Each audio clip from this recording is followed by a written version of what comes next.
Muy buenos días, muy buenas tardes o muy buenas noches. Le habla a su hermano en Cristo Carlos Delgado. Y seguimos con nuestro comentario acerca de la Biblia. Eh, Habíamos terminado el capítulo 17 en la ocasión pasada y hoy vamos a entrar a Génesis capítulo 18, donde nos habla de tres extranjeros. En Génesis 18 Abraham recibe la visita de tres misteriosos extranjeros en su tienda que estaba junto al encinar de Mamre, cerca de Hebrón. Sin conocer su identidad, los acogió con hospitalidad ejemplar y les ofreció una abundante comida, un becerro preparado especialmente para ellos, pan hecho con unos 20 kilos de harina, además de cuajada y leche. Sin saberlo, estaba recibiendo nada menos que al Señor acompañado de dos ángeles. Como recompensa por su generosidad y fe, le fue confirmada la promesa de que Saraí, a pesar de su avanzada edad, tendría un hijo. Y así fue. Al año siguiente se cumplió el anhelo más profundo de Abraham. Pero ocurre un paréntesis ahí, y es que Sodoma y Gomorra, que son los nombres de las dos ciudades más importantes de la llanura que Adonai destruyó con azufre y fuego, según Génesis 19:4. Junto con ellas, la Biblia también menciona otras ciudades como Atma y Seboim en Génesis 14:2. Todas estaban habitadas por cananeos. Según Génesis 10:19, estas ciudades estaban situadas en el extremo sudeste del territorio cananeo. El capítulo 14 de Génesis ofrece los pocos datos que tenemos sobre su historia política. Durante 12 años sus reyes pagaron tributo a Kedarloaomer, rey de Elam. En el 13º año se rebelaron y al siguiente Kedarloaomer regresó con una coalición de reyes y los derrotó en el valle de Sidim. Entre los cautivos estaba Lot, quien entonces vivía en Sodoma y fue rescatado por su tío Abraham en una operación audaz de rescate, como vimos en la vez anterior. La ubicación exacta de Sodoma y Gomorra ha sido tema de largo debate. Una teoría la sitúa al norte del Mar Muerto, otra que cuenta con mayor respaldo entre los estudiosos modernos las ubica al sur. Se cree que la pequeña ciudad de Zoar estaba entre la actual orilla del mar y las montañas de Moab, mientras que las demás ciudades quedaron probablemente sumergidas bajo las aguas del extremo sur del Mar Muerto. Investigaciones submarinas recientes han revelado restos arqueológicos que podrían confirmar esta hipótesis. En esa región, al sur de la península el Lisán, se encontraba el fértil valle de Sidim, irrigado por 5 ríos que aún hoy fluyen desde el este y sudeste. Génesis 14:3 introduce un paréntesis explicativo señalando que ese valle quedó más tarde cubierto por el mar Salado, es decir, el mar Muerto. En ese punto sur la profundidad apenas alcanza los 6 metros, a diferencia del norte del mar donde supera los 160 metros. En tiempos romanos era posible cruzar a pie desde el Lisán hasta la orilla opuesta debido a la escasa profundidad. El texto de Ezequiel 16:46 también refuerza la localización meridional de Sodoma, colocándola al sur de lo que luego fue Jerusalén. Además, en el sur, donde se han hallado indicios más evidentes de una catástrofe por fuego, como en la zona de Hebrón. Allí se encuentra la montaña Jebel Uzdum o montaña de Sodoma, cuyo nombre podría preservar la memoria de la antigua ciudad. Las columnas de sal erosionadas que la rodean evocan la imagen bíblica de la mujer de Lot, según Génesis 19:26. A propósito de Génesis 14:10, investigaciones en la región han descubierto rastros de petróleo, gas natural y betún. La Biblia relata en Génesis 19 la catastrófica destrucción de las valles, de las ciudades del valle de Sidim. Tanto la escritura como autores antiguos sugieren que el fuego tuvo un papel más determinante que el azufre. Dado que la región ha sido escenario de frecuentes movimientos sísmicos, muchos creen que la catástrofe se debió a una combinación de terremotos, explosiones de gas y combustión de materiales ah, eh, um, inflamables como el betún. Desde la distancia, Abraham contempló el ascenso de una columna de humo como señal del juicio divino, según Génesis 19:13. Se ha propuesto que Bab Edra, que está a unos 8 kilómetros al sureste de Elizán, fue habitada entre el año 2300 y el 1900 a.C. El abrupto fin de esa ocupación podría coincidir con la época de Abraham, comúnmente fechada en el primer tercio del segundo milenio antes de Cristo. Génesis 18:20 revela la causa de la severidad del castigo divino. Dice, el clamor de la maldad de Sodoma había llegado hasta Dios, mientras que Génesis 19 pone énfasis en la perversión sexual, especialmente la homosexualidad. Ezequiel 16:49 destaca el orgullo, la opulencia y la indiferencia hacia los pobres y necesitados. En toda la Biblia, Sodoma y Gomorra aparecen como ejemplos de juicio y corrupción moral, como podemos ver en Sofonías 2:9 y en Ezequiel 16:46. Sirven como advertencia permanente. Dios es justo y actúa con juicio cuando su santidad lo demanda. Sin embargo, también se muestra misericordioso, rescatando a los justos en medio del castigo, como enseña Génesis 19, 16 y 19. Ya en Génesis 21 y 22 encontramos el relato ya sobre Isaac. Isaac nació cuando sus padres ya eran ancianos y debido a la aparente imposibilidad de que tal cosa sucediera, ambos se rieron al recibir la noticia. Eso lo vemos en Génesis 17:17 y en 18:12 al 15 y en 21 versículo 6. Movida por su propia esterilidad, Sara ofreció a su esclava Agar a Abraham para que tuviera descendencia por medio de ella, como vimos en Génesis 16:1 y 2, y así nació Ismael. Sin embargo, tras el nacimiento de Isaac, los celos entre Sara y Agar llevaron a la expulsión de esta última junto con su hijo Ismael de la casa de Abraham. Años más tarde, Dios puso a prueba la fe de Abraham al pedirle que ofreciera a Isaac, su único hijo, en sacrificio. Durante esta prueba sobresalieron la obediencia de Abraham y la humildad, devoción y sumisión de Isaac. Como resultado, Dios reiteró su promesa de que su descendencia sería tan numerosa como las estrellas. Eso lo vemos en Génesis capítulo 22, versículos 1 al 18. Isaac se casó a eso de los 40 años con su prima Rebeca. Aunque ella fue estéril durante 20 años, Dios respondió a las oraciones de Isaac y así nacieron los mellizos Esaú y Jacob, según Génesis 25:21.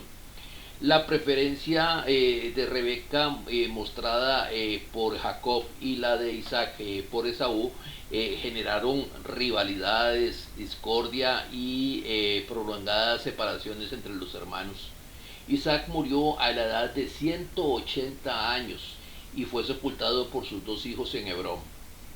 En el Nuevo Testamento se destaca que Isaac fue el primer niño circuncidado al octavo día en Hechos 7:8 y se señala que la descendencia prometida se cuenta a partir de él en Romanos 9:7. Por ser hijo único, nacido de manera milagrosa, heredero de la promesa hecha a Abraham y destinado a ser padre de multitudes, según Hebreos 11:9 y 12. Su restauración tras el sacrificio se interpreta en sentido figurado como un acto profundamente significativo, según Hebreos 11:17 al 19. Además, Pablo presenta a Sara e Isaac como figuras alegóricas de los cristianos, justificados por la fe y libres herederos de todas las bendiciones espirituales, según Gálatas capítulo 4, versículos 21 al 31. Isaac es tipo de Jesús por su nacimiento, que fue esperado por largo tiempo como el del Mesías. Nace por un milagro como Jesús de una virgen y fue motivo de gran alegría por su sacrificio. Isaac, el hijo único de la promesa, el amado de su padre, prefigura a Cristo de manera conmovedora. Fue él quien cargó la leña para el sacrificio, al igual que Jesús llevó la cruz al Calvario. Cuando Isaac preguntó por el cordero, Abraham respondió con fe: Dios proveerá el cordero. Y en última instancia, Jesús es ese cordero de Dios que quita el pecado del mundo. Perdón. Isaac fue salvado por la intervención del ángel del Señor y 3 días después regresó a su casa. De modo similar, Jesús al tercer día resucitó y volvió a la casa del Padre. Esta tipología convierte a Isaac en una figura profética, aunque su vida misma parezca sencilla y sin grandes gestas. Isaac no realizó hazañas extraordinarias, su papel fue sobre todo recibir. Recibió la promesa, recibió el sacrificio sustitutivo e incluso recibió a su esposa Rebeca como un don de su padre. Por eso algunos lo han descrito como el hijo mediocre de un gran padre, Abraham, y el padre mediocre de un gran hijo, Jacob. Sin embargo, su papel, aunque modesto, es esencial en la historia de la salvación, pues en él continúa la línea de la promesa divina. Ya a partir del capítulo 25 de Génesis, entonces entramos a la vida de Jacob. A Jacob se le sitúa probablemente en el siglo XVIII antes de Cristo. Nació como respuesta a la oración de fe de su padre Isaac, según Génesis 25-21. Su historia se desarrolla desde Génesis 25-21 hasta Génesis 50-14. Incluso antes de su nacimiento, Dios reveló a su madre Rebeca que en su vientre se gestaban dos naciones ya en conflicto entre sí. Esaú fue el primogénito, pero Jacob nació inmediatamente después, sujetando el talón de su hermano, según Génesis 25, 22 al 26. Un gesto simbólico que anticipa su carácter y destino. Aunque la primogenitura, conforme a la ley antigua, pertenecía a Esaú, Jacob, con astucia y determinación, logró obtenerla a cambio de un simple plato de guisado, según Génesis 25, 29 al 34 y Hebreos 12, 16. Este episodio marcaría el inicio de una vida llena de lucha, promesas divinas y transformación personal. Siguiendo el consejo de su madre, Jacob obtuvo la bendición de su padre mediante un engaño cuidadosamente planeado que podemos ver en Génesis 27 del 1 al 29. Esta acción provocó la ira de Esaú, quien juró matar a su hermano en cuanto muriera su padre, según Génesis 27:41. Ante el peligro inminente, Rebeca intervino una vez más y persuadió a Isaac para que enviara a Jacob a Harán, bajo el pretexto de buscar allí una esposa entre sus parientes, según Génesis 27:42 hasta el 28:5 y según Oseas 12:12. Así comenzó el exilio de Jacob, que marcaría el inicio de una etapa clave en su vida y en el cumplimiento de la promesa divina.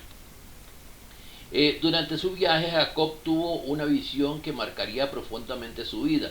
Vio una escalera que se extendía desde la tierra hasta el cielo y ángeles de Dios que subían y bajaban por ella. En ese lugar Dios se manifestó y le confirmó el pacto hecho con Abraham, su abuelo. Conmovido por esta experiencia sagrada, Jacob erigió un altar y llamó al lugar Betel, que significa casa de Dios, y allí hizo un voto solemne al Señor, según Génesis 28, 11 al 22. Una vez en Aram, Jacob permaneció con su tío Labán, a quien sirvió durante 7 años con el propósito de casarse con Raquel, la hija menor. Sin embargo, Labán lo engañó y en la noche de bodas le dio en matrimonio a su hija mayor, Lea. Para obtener finalmente a Raquel, Jacob debió trabajar otros 7 años más, según Génesis 29, 9 al 28. De Lea tuvo 6 hijos: Rubén, Simeón, Leví, Judá, Isaacar y Zabulón, además de una hija llamada Dina. A través de Silpa, la esclava de Lea, nacieron Gad y Aser.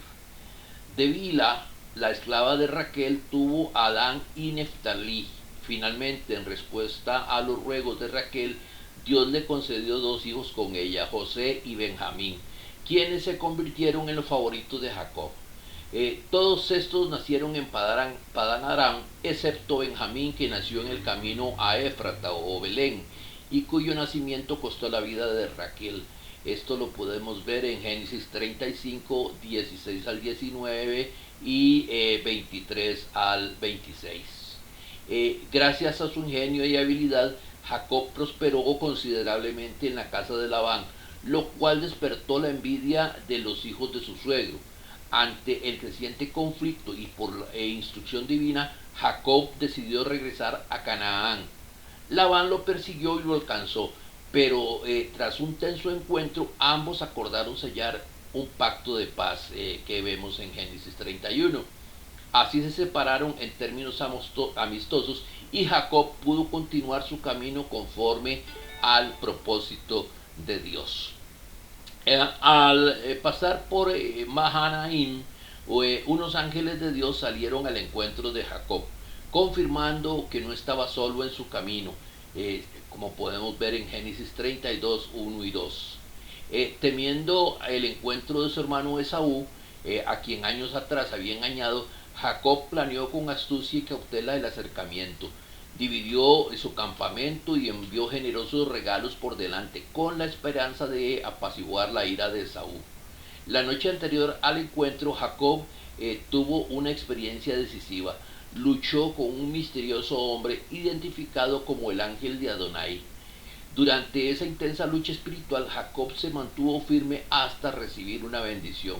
En ese momento su nombre fue cambiado por el de Israel, que significa el que ha luchado con Dios y con los hombres y ha vencido, según Oseas capítulo 12, versículos 3 y 4.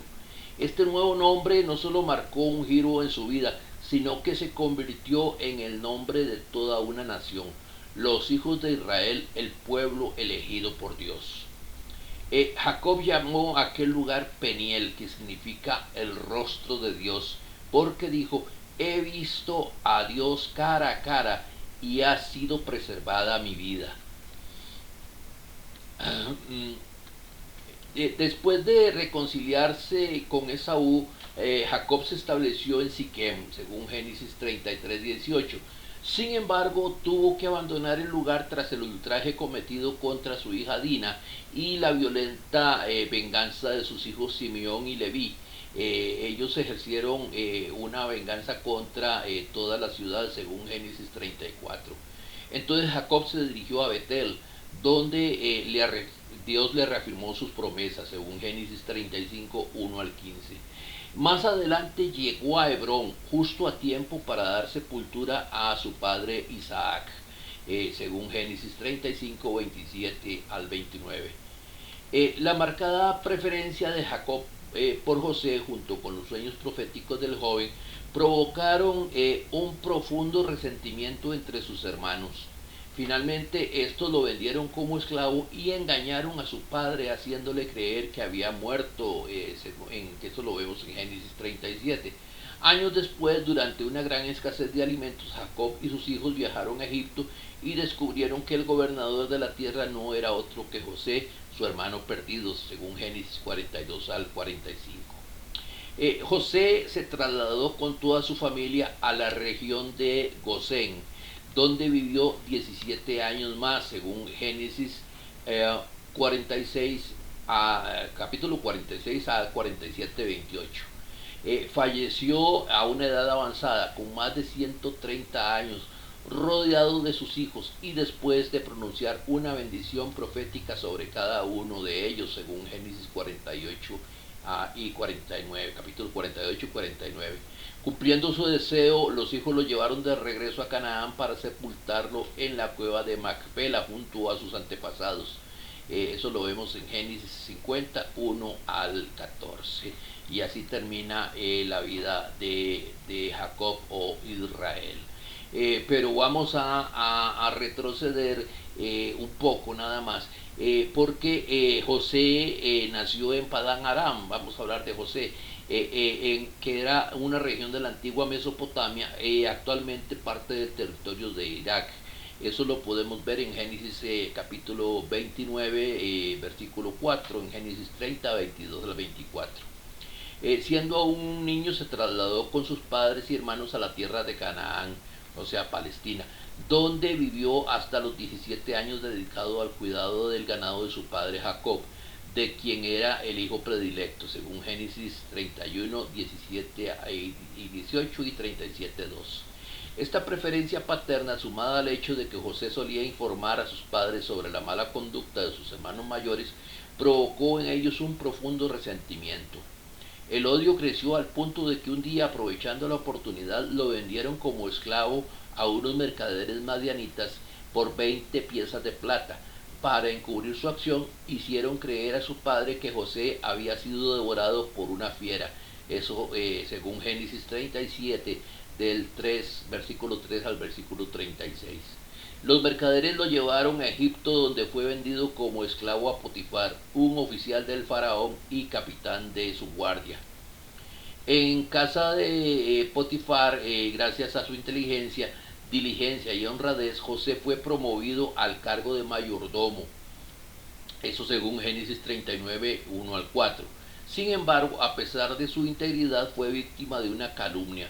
La esposa de Potifar, al verse rechazada por él, lo acusó falsamente de intentar deshonrarla. Como resultado, José fue encarcelado injustamente por un largo tiempo, según Génesis 39, 7 al 20.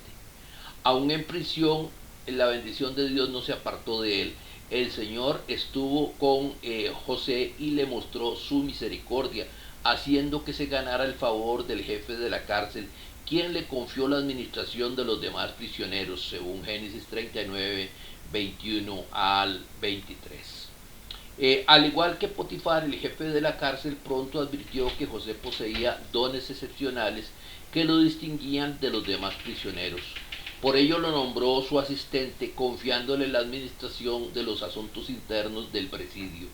En ese tiempo el faraón mandó a prisión a dos de sus oficiales, el jefe de los coperos y el jefe de los panaderos. Aunque no se especifica la causa, es probable que el faraón sospechara de un complot contra su vida. Al desconocer quién de los dos era el responsable, decidió encarcelarlos a ambos hasta descubrir al culpable. Durante su estancia en prisión, estos dos oficiales tuvieron sueños misteriosos que José interpretó correctamente. El panadero sería ejecutado, mientras que el copero sería restituido a su cargo, según Génesis 40. Esta interpretación precisa permitió que el copero conociera el don de José como intérprete de sueños y tiempo después recomendara su nombre al faraón. Cuando el faraón tuvo un sueño enigmático que nadie pudo interpretar, el copero recordó a José. Fue entonces cuando éste fue sacado de la cárcel para presentarse ante el rey. Al interpretar acertadamente el sueño, que predecía 7 años de abundancia seguidas por 7 años de hambre, José fue recompensado con el cargo de primer ministro. Eso lo vemos en Génesis 41 del 1 al 44. Así se convirtió en el segundo hombre más poderoso de Egipto. Bajo su sabia dirección, la nación prosperó de forma extraordinaria, acumulando provisiones durante los años de abundancia y asegurando la supervivencia del país y de muchas otras naciones durante la gran hambruna. Eso lo vemos en Génesis 41-49. Mientras ejercía su cargo como primer ministro de Egipto, José se casó con Asenat, una joven egipcia de linaje distinguido, hija de Potífera, el sacerdote de On. como vemos en Génesis 41, versículos 45 y 46. De esta unión nacieron dos hijos, el mayor fue Manasés, así llamado porque José dijo: Dios me ha hecho olvidar todo mi trabajo y toda la casa de mi padre. Al segundo lo llamó Efraín, diciendo: Dios me ha hecho fructificar en la tierra de mi aflicción. Ambos hijos fueron adoptados por Jacob como propios en Génesis 48, 8 al 20, y se convirtieron en cabeza de dos tribus de Israel. Tras la conquista de la tierra prometida recibieron su herencia territorial al igual que los demás hijos de Jacob. Eso según Josué 14:4. Privilegio otorgado en honor a la fidelidad y dignidad de su padre.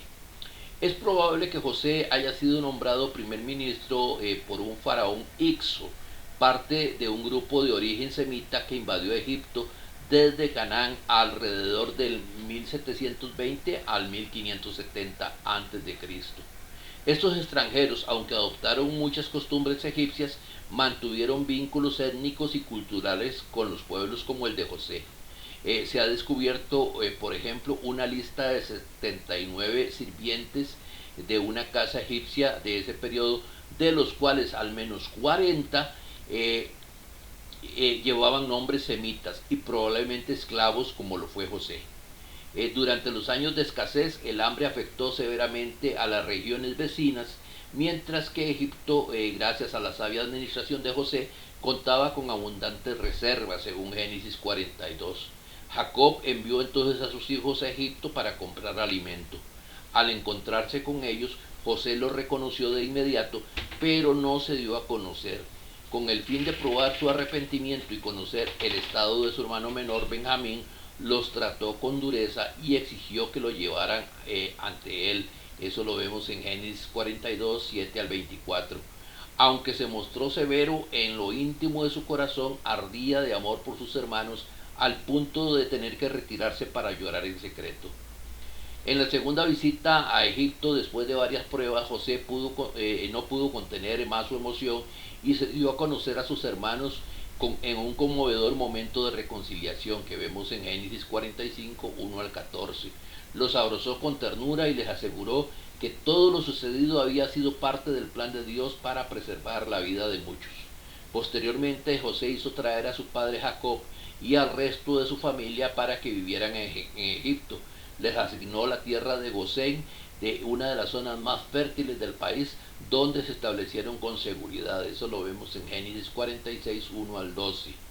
Cuando Jacob enfermó de muerte, José fue a visitarlo con sus hijos y tras su fallecimiento organizó un solemne cortejo fúnebre hasta Canaán para sepultarlo en la cueva de Macpela, cumpliendo así su última voluntad, según Génesis 50, 1 al 14. Después de la muerte de su padre, los hermanos temieron que José tomara venganza por lo que le habían hecho. Pero él, conmovido por su temor, les habló con ternura y les aseguró su perdón y reafirmó su amor y protección hacia ellos, según Génesis 50, 15 al 23. José murió en Egipto a los 110 años, una edad considerada ideal entre los egipcios y símbolo de la bendición divina. Fue embalsamado y colocado en un ataúd donde sus restos permanecieron en Egipto, según Génesis 50, 24 al 26. Muchos años después, cuando los israelitas salieron hacia la tierra prometida, llevaron consigo los huesos de José. Finalmente sus restos fueron sepultados en Siquem, cumpliendo así su deseo de descansar en la tierra de sus antepasados, según Josué 24, 32. Bien, vamos a dejarlo por acá y en la próxima estaremos hablando un poco de las 12 tribus de Israel, cómo se generaron y probablemente ya entremos también a lo que es el estudio del libro del Éxodo. Recuerde, mi querido amigo, mi querido hermano, que los domingos le estamos esperando en el edificio de la Iglesia de Cristo, que se ubica diagonal Liceo Samuel Benavides aquí en Heredia y estamos de 9 a 12 del día. Si puede darse la vueltita, pues véngase. Estamos aquí bien cerquita del hospital, entre avenidas 16 y donde termina la calle 16. Estaremos muy felices de recibirle, compartiremos un buen rato juntos y glorificaremos al Señor. Que Dios nos siga bendiciendo y que su paz esté con todos nosotros. Tú reprendes mi duda, tú me exhortas sin cesar.